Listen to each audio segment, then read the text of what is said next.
Premier cours sur les vertiges va traiter de l'examen clinique du vertigineux et des tests paracliniques qui sont à notre disposition pour explorer un patient vertigineux.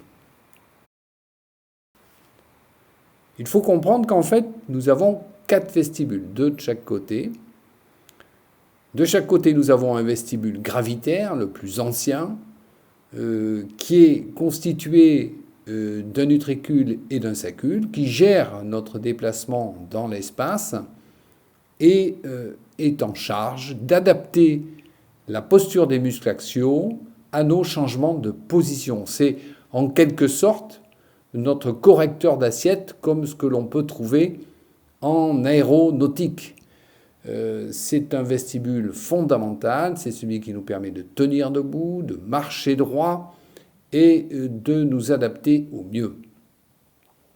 Le deuxième vestibule, plus récent, est celui du réflexe vestibulo-oculaire. C'est un peu compliqué tout cela, mais cela veut dire qu'en fait, quand on suit une cible mobile ou quand notre tête bouge en suivant une cible, c'est grâce à nos vestibules et surtout à nos canaux semi-circulaires accouplés, droite et gauche, que nous arrivons à suivre très précisément une cible sans jamais l'abandonner du regard.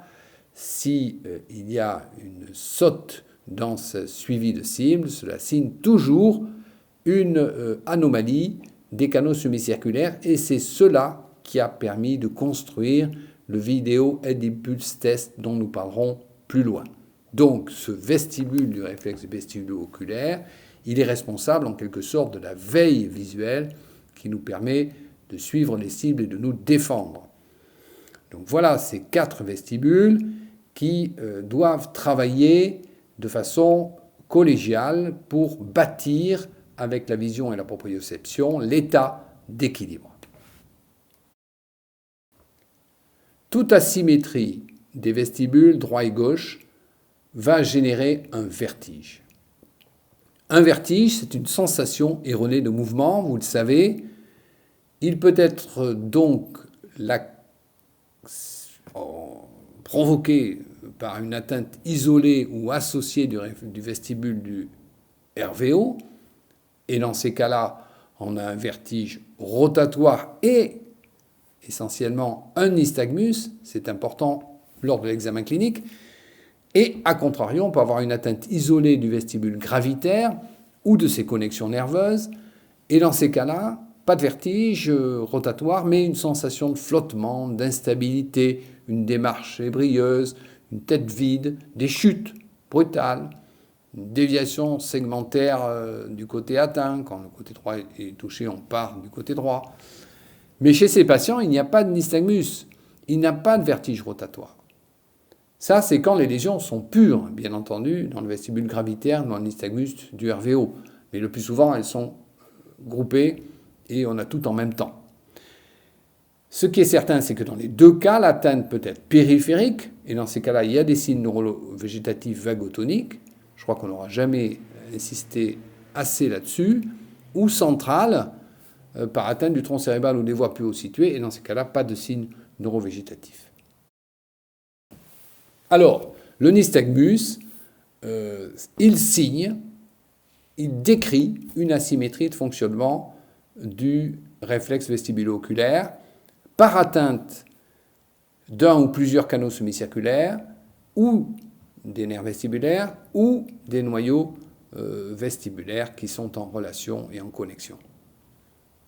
Il se définit de façon très précise par un mouvement oculaire rythmé, conjugué, les 2 yeux jouent la même musique, à ressort et asymétrique, une phase lente, une phase rapide de rappel, involontaire, impossible à recréer et à simuler, dont le sens est donné par la secousse de rappel. Pourquoi la secousse de rappel ? Parce que c'est celle qui est la plus visible, tout simplement.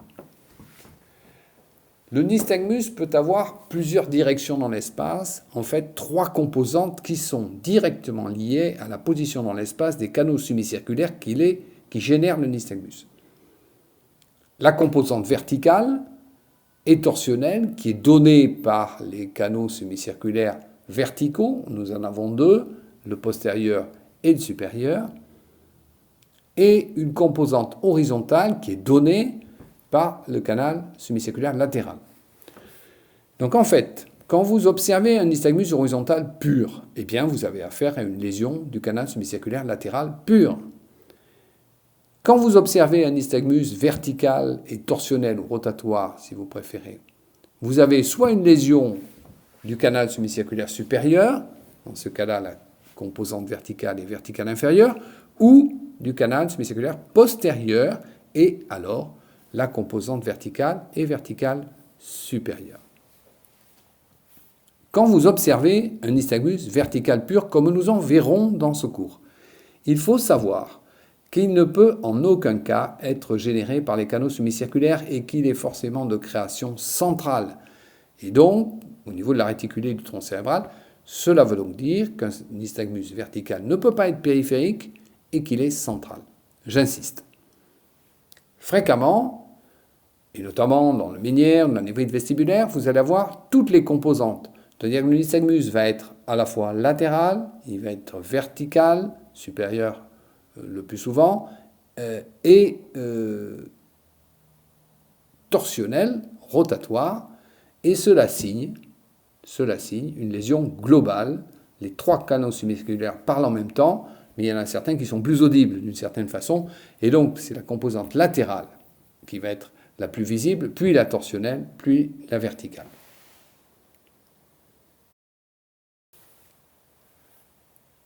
Trois critères pour définir un syndrome vestibulaire périphérique. Tout d'abord, c'est un syndrome harmonieux. Nous verrons ce que cela signifie. Il y a des signes neurovégétatifs importants, nausées, vomissements, malaise, sueur, pâleur, ralentissement du rythme cardiaque. Il y a, et ça c'est aussi fondamental, une inhibition du nystagmus à la fixation. Cela veut donc dire que parfois le nystagmus n'est pas visible à cause de ce phénomène d'inhibition centrale et qu'il va se révéler ou devenir plus visible sous lunettes bloquant la vision, comme les lunettes de Frenzel ou de vidéonystagmoscopie, nous allons voir ça. Alors, la définition du syndrome vestibulaire harmonieux, il se définit comme des déviations segmentaires. Donc, c'est les manœuvres de déviation des index, de Romberg, de Fukuda, de Babinski-Weil, des manœuvres de déviation segmentaire qui sont homogènement déviées. Et un nystagmus qui est toujours du sens inverse à la déviation segmentaire. Pourquoi ? Parce que le nystagmus est défini par la secousse rapide de rappel, qui rappelle l'œil après une déviation oculaire qui est dans le même sens que déviation segmentaire. Il signe une atteinte périphérique du vestibule, du nerf vestibulaire ou plus rarement des noyaux vestibulaires. Quelques exemples de nystagmus, et tout d'abord ce magnifique nystagmus congénital que vous pouvez voir, qui bat comme les essuie-glaces de la voiture. Donc c'est un nystagmus horizontal, pendulaire, avec ni phase rapide ni phase lente. Et curieusement, le patient n'est pas gêné. Et c'est ça qui est typique. Si vous pouvez voir arriver un patient aux urgences avec nystagmus congénital, pensez que c'est un ménière. Pas du tout. Le patient n'a pas le vertige parce que le cerveau ne retient qu'une image sur 10 ou sur 20 lors de la vision pour créer sur la rétine une image fixe. Donc c'est ça qui est important. Le patient n'est pas gêné. Et ce nystagmus congénital n'est pas pathologique, c'est juste un trouble de maturation du système nerveux. Voilà le nystagmus le plus évident, c'est celui qu'on rencontre dans une névrite vestibulaire. En l'occurrence, c'est une patiente qui a été neurotomisée. Donc vous avez les trois composantes au nystagmus, puisque les trois canaux sont déafférentés. Une composante rotatoire, une composante horizontale et une composante verticale. Là, on a donc un nystagmus global du côté, je vous laisse réfléchir, du côté droit, qui est lié à une neurotomie vestibulaire gauche. Donc, trois composantes.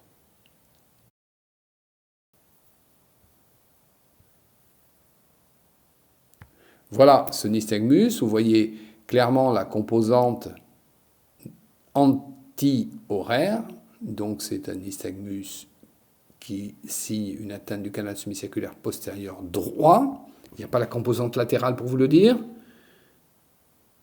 Voilà, c'est très important de le comprendre.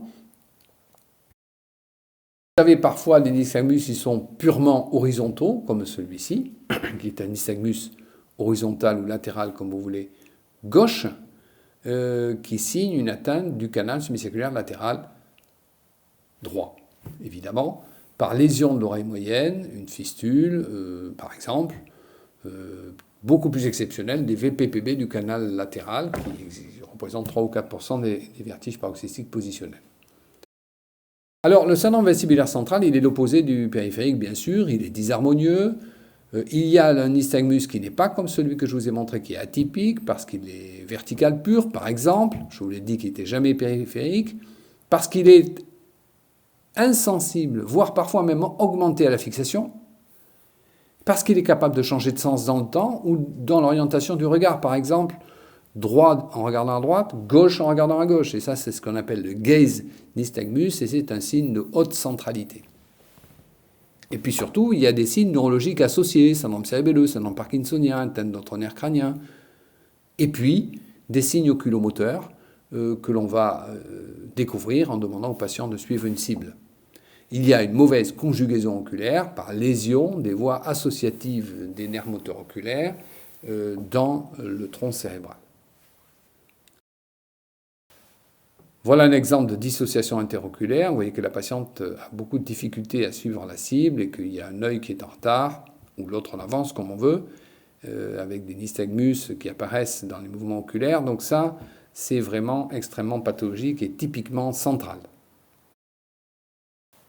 Autre image de centralité, ce nystagmus vertical inférieur, qui n'a aucune composante rotatoire et aucune composante latérale, qui n'est pas inhibé par la fixation du doigt, comme vous pouvez le voir. Il est même plutôt augmenté. Donc ça, c'est on ne peut plus central, en l'occurrence, c'était vasculaire. L'examen du vertigineux, venons-y, c'est très important. Il faut savoir interroger un patient. C'est d'autant plus important que, en matière de troubles de l'équilibre et de vertige, 60% du diagnostic est basé sur l'interrogatoire.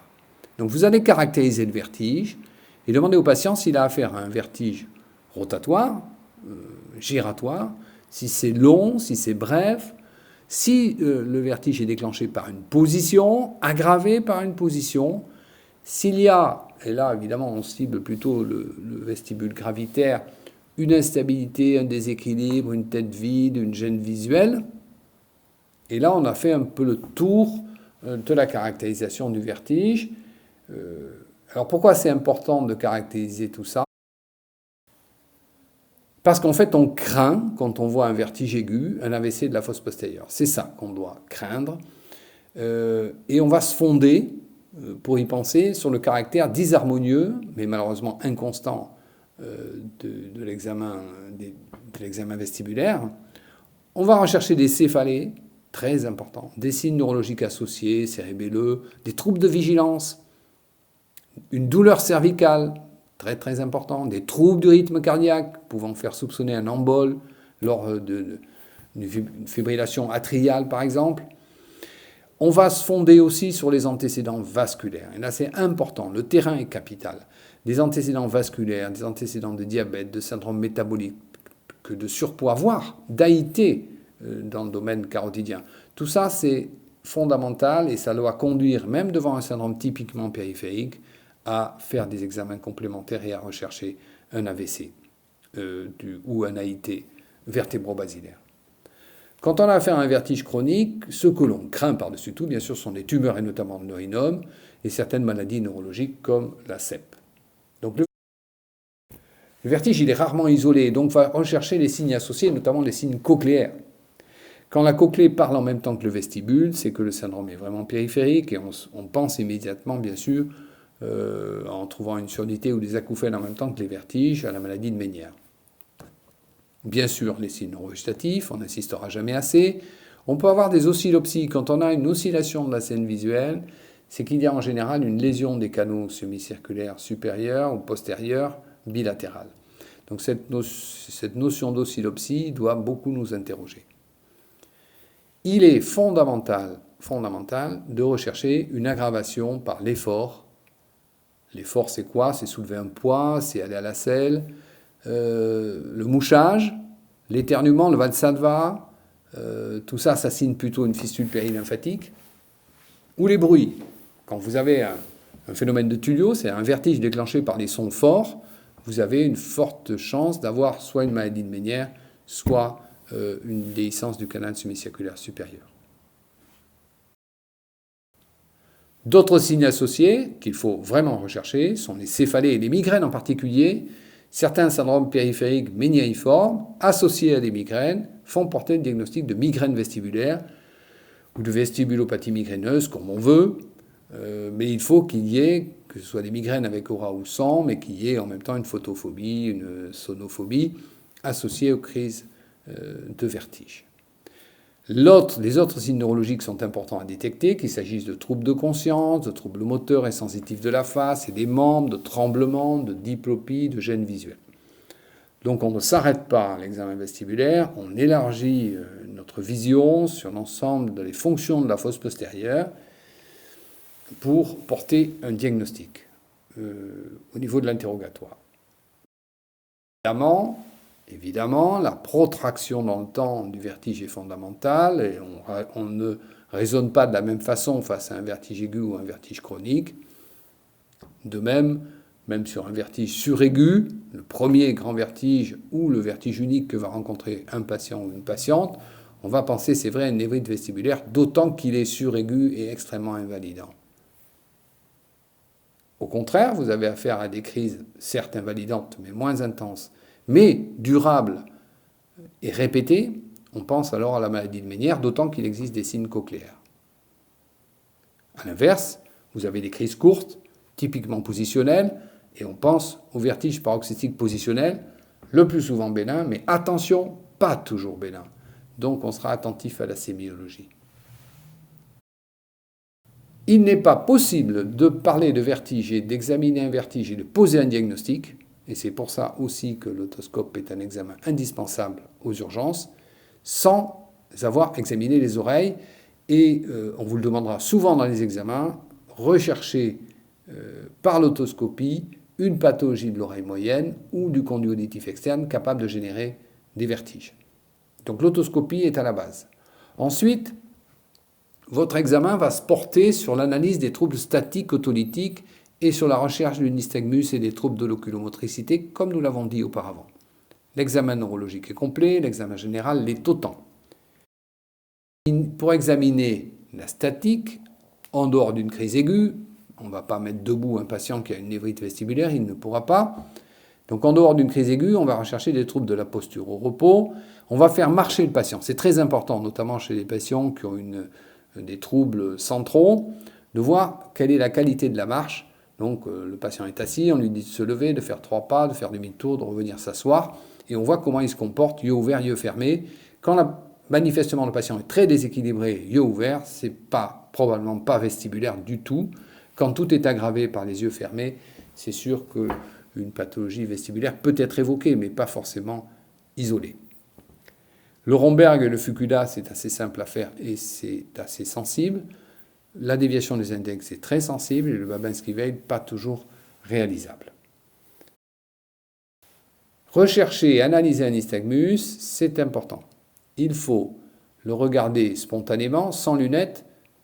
Quelquefois, c'est évident, notamment dans la névrite vestibulaire, mais le plus souvent sous lunettes de Frenzel ou de vidéonystagmoscopie si on en dispose. Tout ça pour supprimer la fixation et révéler les caractéristiques du nystagmus et l'analyser pour savoir son côté, son sens, ses différentes composantes dans l'espace. Vous ne voyez pas de nystagmus spontané, essayez de le provoquer.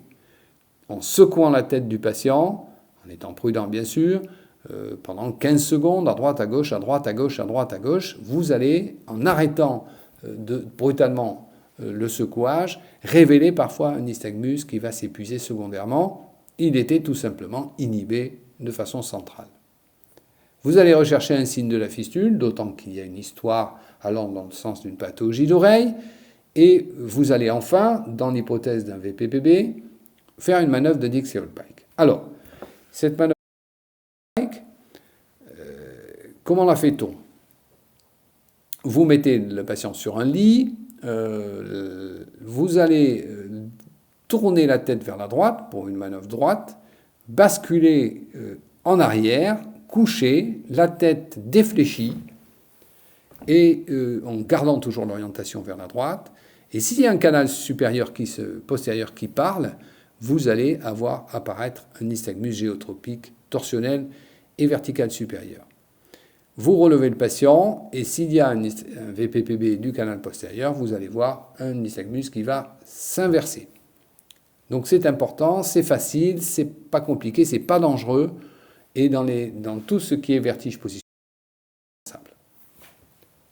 Le signe de la fistule, c'est facile, soit en mettant le doigt dans l'oreille, comme ici, vous voyez le nystagmus latéral. N'oubliez jamais qu'une pathologie de l'oreille moyenne génère des nystagmus plutôt latéraux, par lésion du canal semi-circulaire latéral. Donc en l'occurrence, vous avez une très belle image.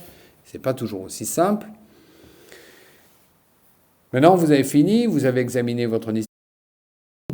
Vous complétez l'examen non vestibulaire par un examen des paires crâniennes, à droite, à gauche, un examen de la fonction cérébelleuse, statique et dynamique. On va chercher un tremblement, une dysmétrie, une dyschronométrie, une adiadococinésie, vous savez cela, et vous regardez également les voies longues.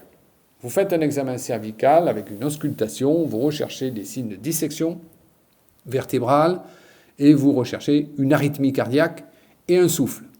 Tout ça, c'est basique, un stéthoscope fait l'affaire.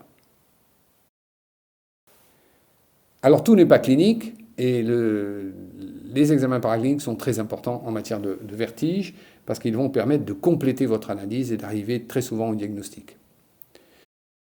Le plus important et le plus ancien des tests, c'est la vidéonystagmographie. Il est totipotent, c'est-à-dire qu'il va permettre d'analyser bien sûr le nystagmus et le réflexe vestibulo-oculaire qu'il exprime, avec une cible particulière sur le canal latéral qui est le plus proche de l'extérieur, au contact du tympan pratiquement.